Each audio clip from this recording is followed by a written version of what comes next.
To Iraq now, where the military is closing in on the Daesh-held city of Fallujah. On Wednesday, Iraqi forces entered the city's northern neighbourhood of al-Shahada. The Fallujah offensive began last month following a string of Daesh defeats in western Anbar province.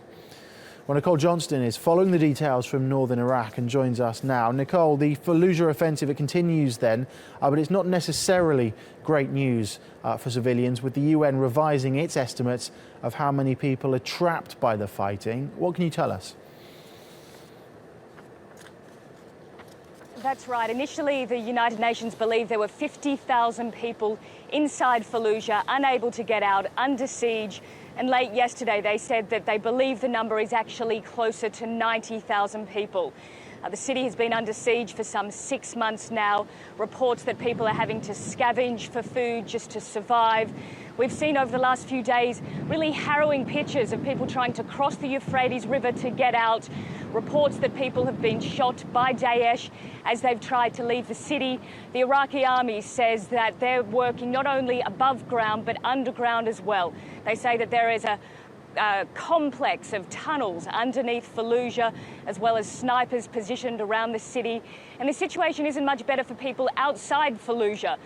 There are some 20,000 people in camps that are now said to be at maximum capacity that aid groups are trying to get supplies to, but they're also having trouble making sure that there's enough food and water for people. So how close are Iraqi forces then to recapturing the city, and why is it so significant? Well, on Wednesday, Iraqi forces said that for the first time they'd actually entered the outer limits of the city, and that's quite significant and a morale boost for them, really. They've entered Shahada, which is the southern limits of the city. It puts them around 2 to 3 kilometres from the downtown heart of the city. So they've been trying to encircle the city, not only the Iraqi forces, but also the Shia Popular Mobilisation fronts. So far, that Shia force is not going into the city. It is securing the outskirts. Why is Fallujah so important? For a number of reasons, but one of them is because Fallujah, of course, is very close to the capital city, Baghdad. It's only 50 to 60 kilometres down the road from Baghdad.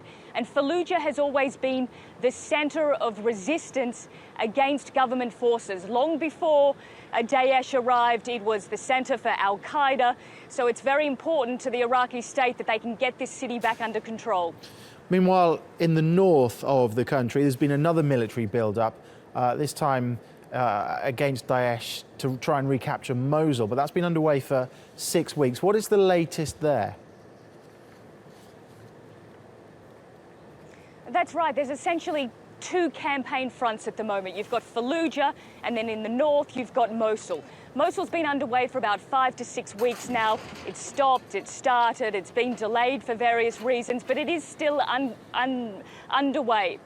We're told that the Iraqi forces have managed to capture 9 villages in the area surrounding Mosul.